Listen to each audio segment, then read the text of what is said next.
감사합니다. 평안하셨어요?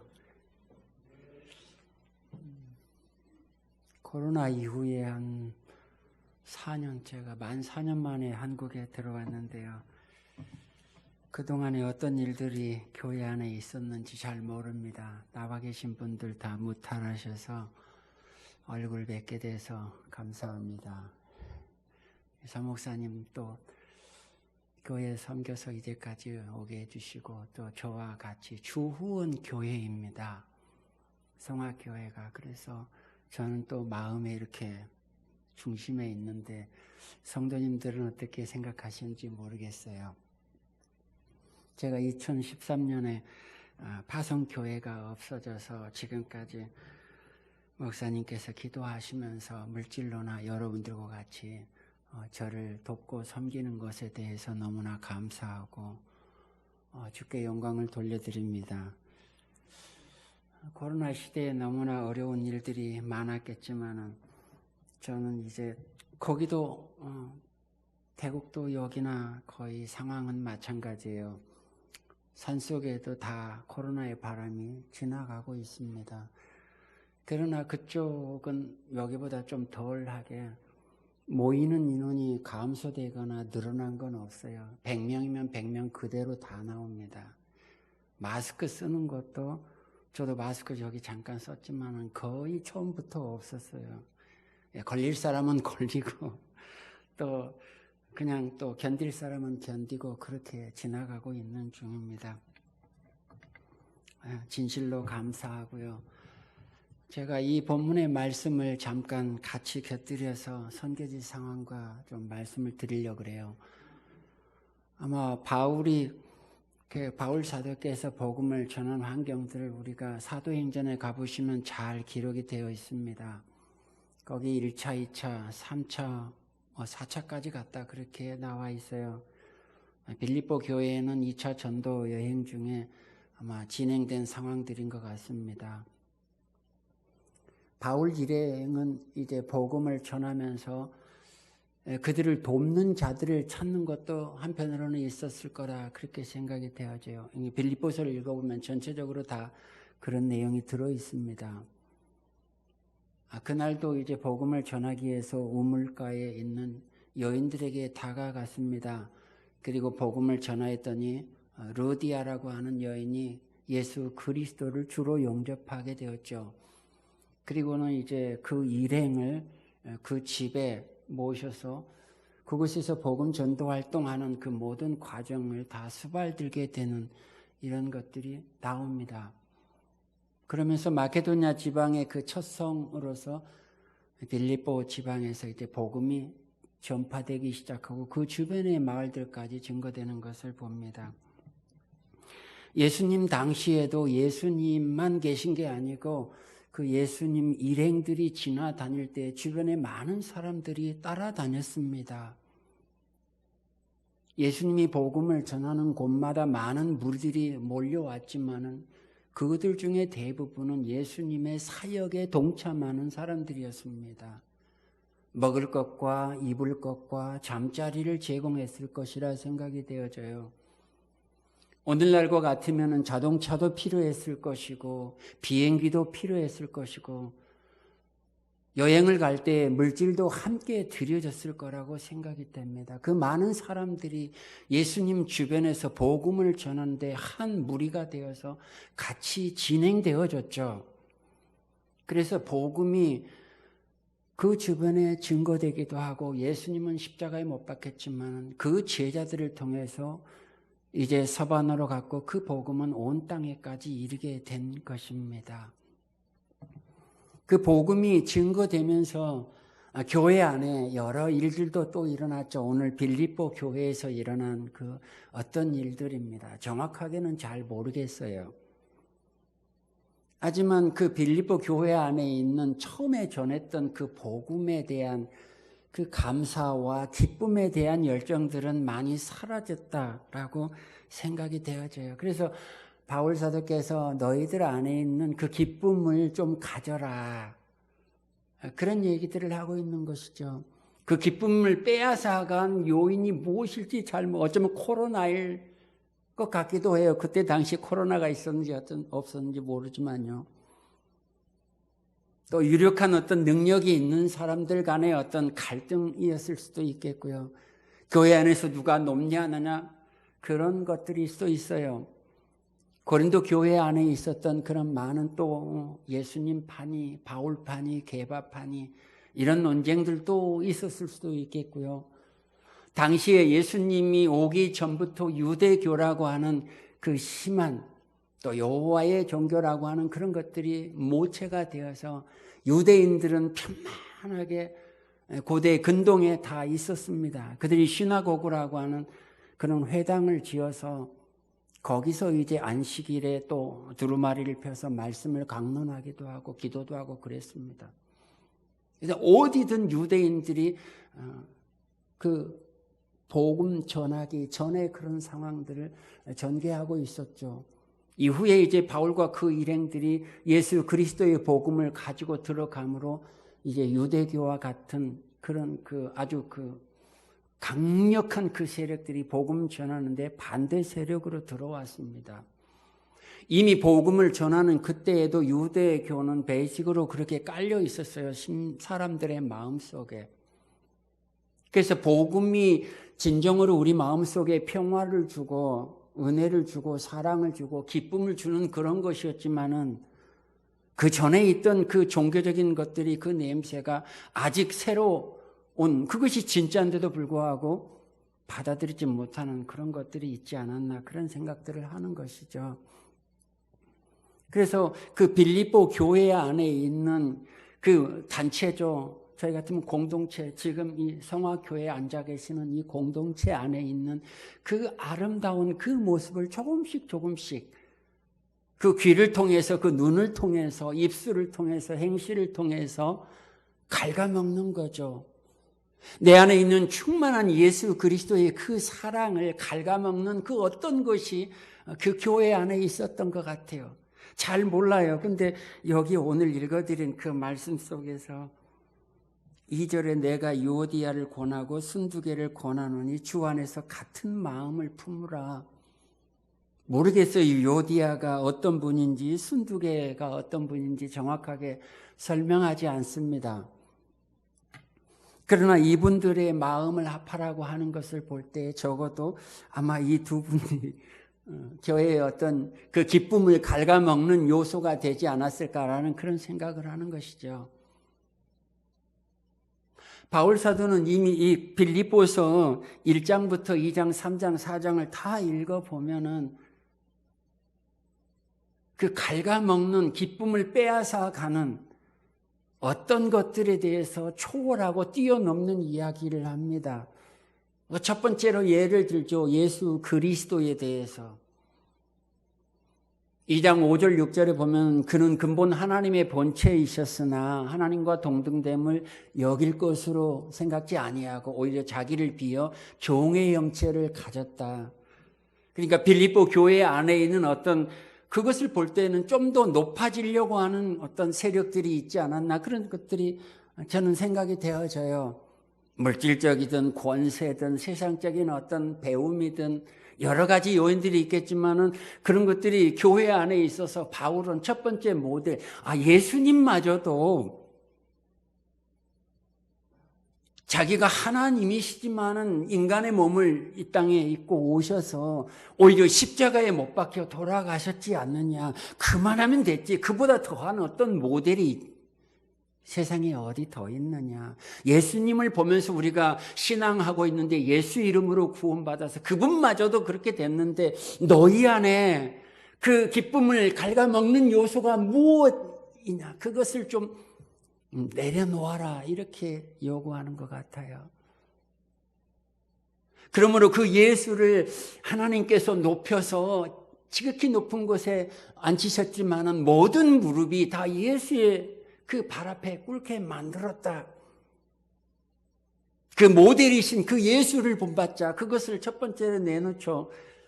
두 번째는 바울 자신도 빌립보 교회 안에 어떤 일들이 일어났는지 모르지만은 나도 그렇다면은 지금 여기 나와 있는 사람이 그런 일을 하는지 어쩐지 모르지만 빌립보 교회 안에 문제가 있으니까 나도 자랑할 만하다. 두 번째 케이스죠. 그래서 3장에 그런 내용들을 자기가 늘어놓습니다. 여기에. 그러나 나도 육체를 신뢰할 만하며 만일 누구든지 다른 이가 육체를 신뢰할 것이 있는 줄로 생각나면 나는 더욱 그러하리니. 나는 8일 만에 할례를 받고 이스라엘 족속이요 베냐민 지파요 히브리인 중에 히브리인이요 율법으로는 바리새인이요 열심으로는 교회를 핍박하고 박해하고 율법의 의로는 흠이 없는 자라. 자기 자신의 그 변화되기 전의 과정이죠. 그러나 그가 다마스커스에서 예수 그리스도를 만나고 난 이후로는 바울 사도는 완전히 자기가 가지고 있는 소위 말하는 세상에 어떤 필요한 것들이죠. 지위도 필요하죠. 권세도 필요하죠. 물질도 필요하죠. 그러나 그 모든 것들을 예수 그리스도와 견주어 볼 때는 그것은 상상할 수 없는, 비교할 수 없는 것이기에 모든 것들을 다 내어버렸다, 그렇게 얘기합니다.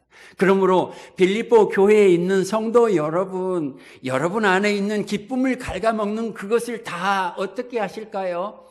예수님도 그랬습니다. 저도 그랬어요. 여러분들은 어떻게 하실 겁니까? 라고 이렇게 좀 질문을 하시는 것 같아요. 주 안에서 기뻐하라. 기뻐할 만한 일들이 요즘에 없어요. 기도하시는 분이 어떤 분이신지 잘 몰라요. 오늘 기도하신 분 너무나 그 기도가 아름다워요. 저는 제가 들을 때 하나님의 크심에 대해서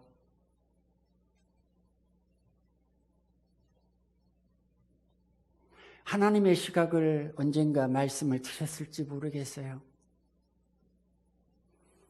하나님이 홍해 앞에 선 모세를 보면서 모세야 지팡이를 내밀어라 라고 말할 때에 모세는 하나님이 만든 피조물이었습니다. 그 지팡이도 하나님이 만들어 놓은 것이죠. 모세 앞에 있는 홍해도 하나님이 창세기 1장에 만들어 놓으신 것입니다. 그 위대하신 하나님이 말씀합니다. 모세야 홍해를 향하여 지팡이 그것을 내밀어라. 근데 하나님의 시각은 그 홍해는 물에 담긴 컵에 한 방울의 물도 아닌 것이죠.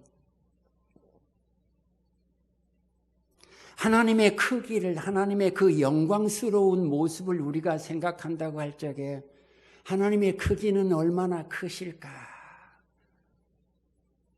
그 사이즈를 저는 얘기하는 것입니다. 그 크기. 인간의 두뇌를 만들고 컴퓨터를 만들어내어서 우주를 날아다니는 모든 비행선을 만들어내는 그 모든 것의 모체가 되는 그 하나님을 우리가 신앙하고 있습니다.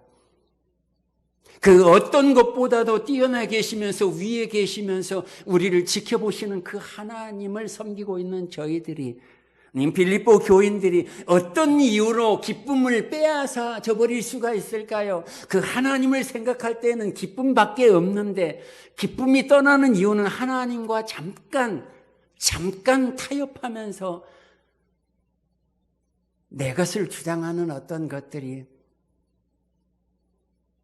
나오지는 않았는지 그런 생각들을 하는 것이죠. 여러분과 저의 기쁨이 어디에서 넘쳐납니까? 예수로 넘쳐나죠. 아무것도 없어도 저도 산길을 가면서 혼자 갑니다. 위험해요. 또 때로는 평평한 길을 갑니다. 목사님 다녀갔어요.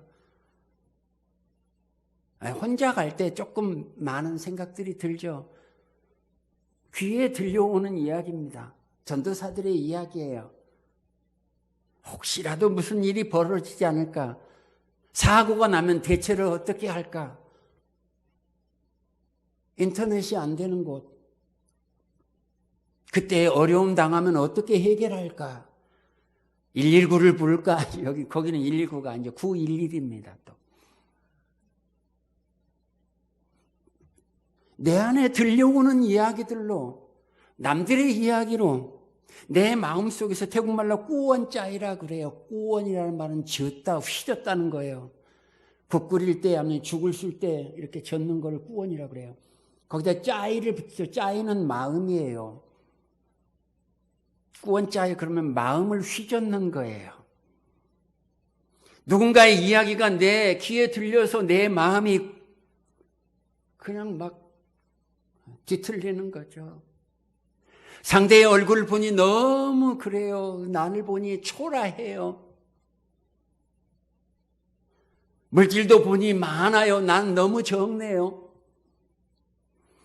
그 어떤 것이 기쁨을 내 안에서 빼앗아 가버립니다. 아니, 우린 너무나 충만해요. 예수 그리스도가 있으니까. 아멘. 예수로 만족한다고 지금 신앙생활을 하고 있잖아요. 아니, 선교사님 아니에요. 얼마나 세상이 박한데요. 정신없어요. 전쟁 같아요. 전쟁. 오히려 저는 태국에서 왔으니까 이런 상황들을 잘 모릅니다. 차도 너무나 많고 집도 너무나 좋고 살기 너무나 편안한 것 같아요. 오늘 무슨 일이 일어나는지 어디에 무슨 일이 일어나는지 제가 잘 모릅니다. 그냥 말씀만 보고 기도하면서 오전에 교회 갔다 또 여기로 달려왔어요. 내 안에 기쁨을 빼앗아가는 어떤 요소, 이 교회, 지금 반마이 파타나 교회를 그냥 처음부터 끝까지 제가 한 교회만 소개했어요. 23개의 교회를 섬기고 있습니다. 23개 교회에 교역자가 다 있어요. 반마이 파타나 교회는 3번째 예배당을 이렇게 지었습니다. 하나가 또 옆에 있는데 뭐하러 또 그걸 또 지었을까? 몇 년 전에 일어난 지진으로 그 한쪽 벽이 다 무너져서 보수를 했습니다. 그리고 전에 있던 선교사님께서 후원을 받아서 지었는데 너무 시골 말로 듬성듬성하다 그러죠. 골조가 너무 없어요. 발 디딜 수 없을 정도로 약하게 지었습니다. 어쨌든 금액에 맞춰서 예배당을 지었으니까. 그래서 금방 허물어질 것 같아요. 근데도 선배님이 계시니까 그 건물을 헐 수 없었어요. 그대로 놔뒀어요. 그리고 이제 3번째 것들이 올라갑니다. 저도 구덩이 하나 팠어요. 코로나 시점에서 많이 힘들었습니다. 그 건물이 올라갈 때 힘껏 하는 거예요. 욕심껏 했어요. 돈을 드릴 만큼 다 드린 것 같아요. 전도사님 가정이 최고로 많이 드렸어요. 주보를 보니까 거기 돈 드린 사람들의 명단이 쭉 다 나와 있어요. 전도사님이 제일 많고 아버지, 형님, 동생 모두 한 10분 정도가 전도사님 가정인데 3분의 2를 감당했어요. 한 6천만 원 정도 드렸습니다.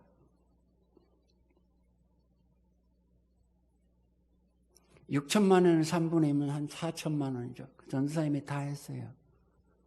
가족이.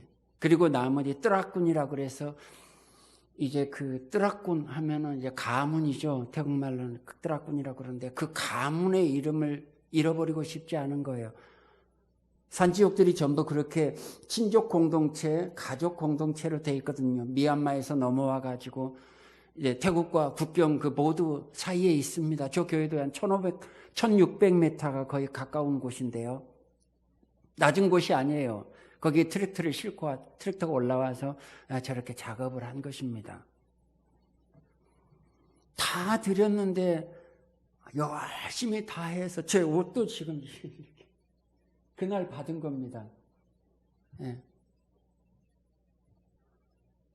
어떻게 하다 보니까 그냥 입고 이렇게 서게 됐어요. 너무 많은 돈을 투자해요. 아띠 전도사님 너무나 많은 거 드리는 것 같지 않아? 자기 집을 진다는 거예요. 선교사 의지하지 아니하고 2번째까지 선교사 의지했는데 3번째는 선교사 의지하지 않겠다는 거예요. 근데 마음이 되게 그렇죠. 이제 돈 많이 드렸어요. 헌금도 많이 했어요. 잔치를 크게 벌렸어요. 점점점 더 심해져요. 얘기를 듣고 있는데 또 뭐예요? 강 목사님 뭐 태국어도 그렇고 아카말도 그렇고 한국 사람이고 그런 얘기도 또 해요. 기뻐할 만한 것이에요. 근데 제가 바라는 것이 이루어지고 있는 거예요. 인간적인 생각이 아니고 반마이 파트너 교회 됐다. 이제 끝났구나. 제 고린 지점에 도달한 거예요. 목사님 거기 가셔서 하룻밤을 주무셨던 거 지나쳤던지 모르겠어요.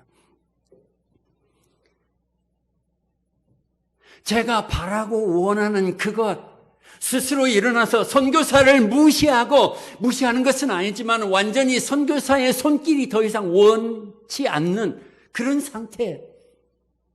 제가 선교 23년에 이제 들어갔지만 바라는 것은 그것입니다. 하나님 아버지, 저 교회가 스스로 일어서서 완전히 자립해서 나는 이제 그것을 떠나서 다른 곳으로 갈 수 있도록 도와주십시오.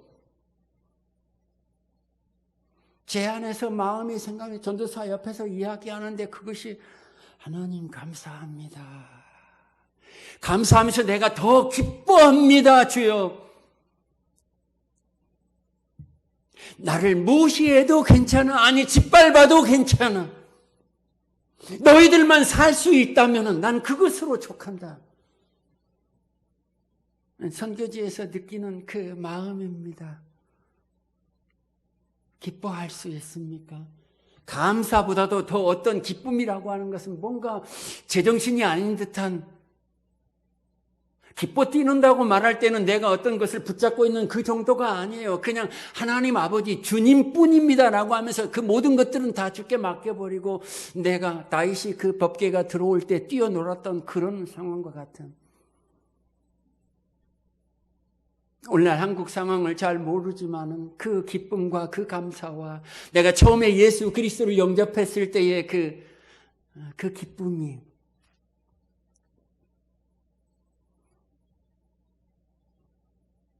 그것이 있는지 바울은 우리에게 묻고 있는 것 같아요. 저는 이제 코로나 백신 주사를 맞았습니다. 능도스라고 그러죠. 1도스. 지난 9월 3일입니다. 지난해 강성춘 씨 파이자 능도스를 맞았습니다. 1도스.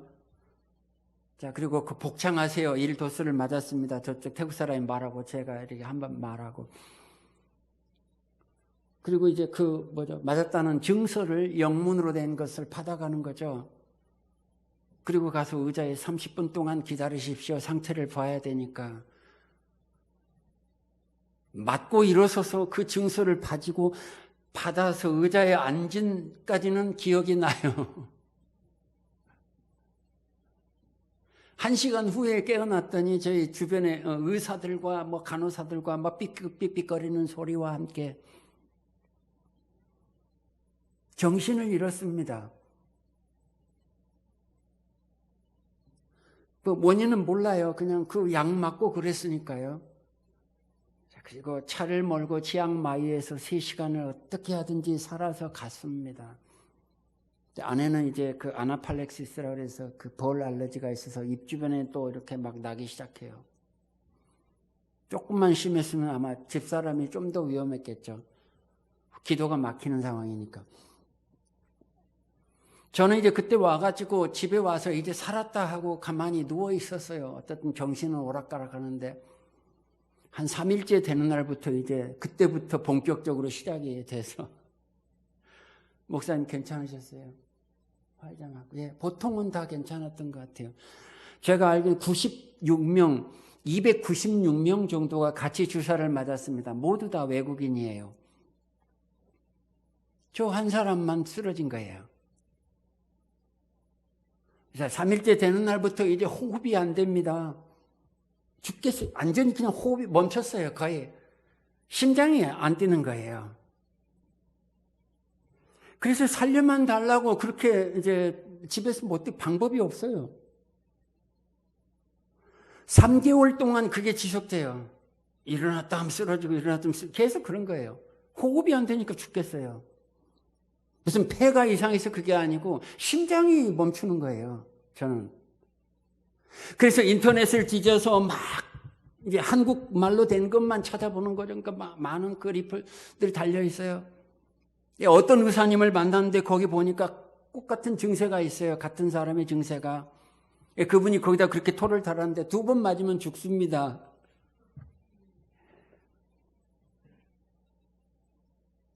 그런 상황에서 아니 지금 많은 분들이 돌아가셨다고 제가 들었어요. 왁신으로 인해서. 대부분은 다 괜찮지만 내가 기뻐할 만한 것들이 그렇게 많지 않아요. 내 성경의 말씀에 의지해서 환경을 바라보지 말고 거친 파도 보지 말고 그 속에 깊이 들어가 있는 그 믿음의 단계, 하나님으로 인하여서 내가 만족할 수 있는가? 내 주변에 있는 옆 사람을 보고도 하나님, 내가 기뻐해야 할 만한 이유가 여기에 있군요. 내게 가시와 같은 것들이 있는데 그것들 생각하지 말게 해주시옵시고 오히려 뛰어나 계신 주님으로 인하여서만 기뻐하게 해주십시오. 선교지에 그렇게 기뻐할 만한 많은 그런 보고들이 이렇게 되어지지만 실제로는 아내하고 둘이 있어요. 딸랑. 지금 딸이 잠깐 와 있습니다. 같이 들어왔어요. 대화할 리가 없어요. 대화할 사람이 없다고요. 내 말로, 내 표현으로, 한국말로 자유스럽게 대화할 수 있는 내 마음을 터놓고 선교지에서 선교사님들과의 관계도 그래요. 이렇게 물질을 많이 또 받았다, 적게 받았다, 예배당을 어떻게 했다, 구원받는 수가 많아졌다. 그것들이 또 사람을 낙심시키는 것도 있어요. 본질적인 예수 그리스도가 내 안에서 기쁨으로 넘쳐나야 될 그런 상황임에도 불구하고 그것을 기뻐하지 못하는 내 배아픔이 있습니다. 여러분에게는 어떤 것이 있습니까? 내 기쁨을 갉아먹는 어떤 것들. 주님은 말씀합니다. 주 안에서 기뻐해라. 예수 그리스도를 주로 삼고 나 바울은 모든 것에 대한 그것은 내 기쁨을 빼앗는 모든 것들은 난 다 넘어가. 물론 바울은 아니죠. 주께서는 그것을 우리에게 요구하시는 것 같아요. 기뻐할 수 있는가? 내 마음속에 미소를 지으면서. 어머니가 몹시 몸이 아프세요. 지금 86세이십니다. 거의 말할 기력이 없어요. 제가 요구하는 것이 그것이 어머니 제 말만 들으세요. 기뻐하세요. 듣고 계시는지 모르겠어요. 기분이 좋을 때는 기뻐하시는데 우울하고 아플 때는 기쁨이라는 것들이 싹 사라져 버릴 것 같아요. 어제 병원에서 퇴원했어요. 제가 금방 갈게요. 와 있는 동안이라도.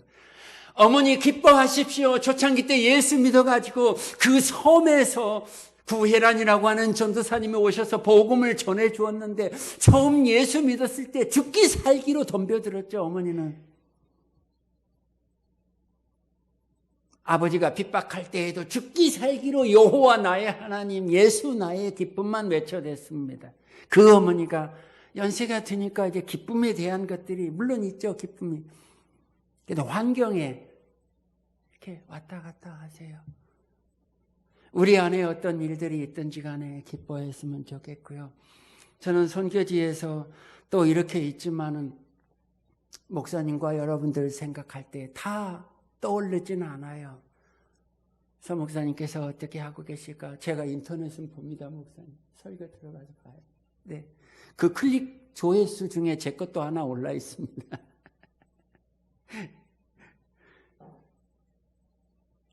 너무나 감사하고 기도해 주셔서 고맙고 선교지는 그냥 은혜 가운데 잘 되고 있어요.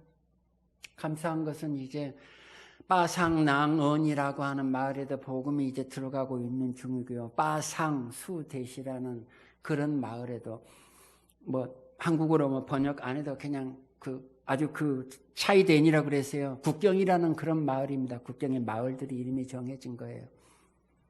타암플라라고 하는 그런 마을에도 아카족이 있는데 저는 아카족하고 라후족 상대로 해서 복음을 전하니까 그런 마을들에 복음의 문이 열어지고 있어요. 그래서 감사합니다. 여러분들 많이 기도해 주셨으면 고맙고요. 또 이제 예배당은 그냥 뭐 우리가 더 중요하죠. 거기에 앉아있는 진정한 교회가 저희들이니까요. 그 저희들을 담는 그릇과 같은 예배당도 필요해서 생각나실 때마다 빠상 수대시라고 하는 그 교회를 생각하시면서 기도해 주셨으면 좋겠습니다. 이제 코로나 시간이 지나가는 것 같아서요. 저희는 이제 어른 두 분을 모시고 제가 43년 된 분, 또 33년 되신 아주 이렇게 원로 선교사님들을 모시고 있어요. 저는 막내로 있는데 또 그분들하고 협력해서 또 학교 문제, 오래전에 서 목사님께서는 강 목사 그냥 그 신학교를 어떻게 좀 해볼 수 있을 그런 이야기들을 많이 주문했어요. 근데 제가 지금 조금 후회하는 것은 그때 목사님 말씀 듣고 이렇게 내 어떤 의지대로 좀 했었으면 하는 그런 것이 있는데 지금은 이제 그분이 둘이 더 칸이 와서 앉아 계세요. 그래서 이제 더 이상 뭐 어떻게 한 분은 80세가 되셨고 한 분은 76세가 되셨습니다. 그래서 이분들이 끝까지 그것을 유지하고 가시나 보다. 그 생각이 되어져서 지금은 이제 하나님께서 허락하시면은 그냥 처음부터 그 산지족의 이름으로 자그마한 어떤 예배 처소를 치앙라이에다 열어서 그들에게 주고 저는 이제 같이 옆에서 서포트하는 그런 식으로 할 그런 생각도 있습니다. 그게 아마 남은 사역들일 것 같아요. 제가 12년 정도밖에 남지 않았는데 긴 시간이죠. 그렇지만은 그런 일들이 잘 되어져서 하나님께 영광이 되었으면 하는 바람이 있습니다. 이렇게 와서 짧은 시간인데 제 보고를 드렸어요. 생각날 때마다 강성춘 선교사 기억하고 기도해 주셨으면 좋겠습니다. 또 성악교회 여러분들 주 안에서 평화하시면서 기쁨을 생각하면서 하고자 하시는 일들 은혜 가운데 풍성하게 열매가 맺기를 예수님 이름으로 축복합니다.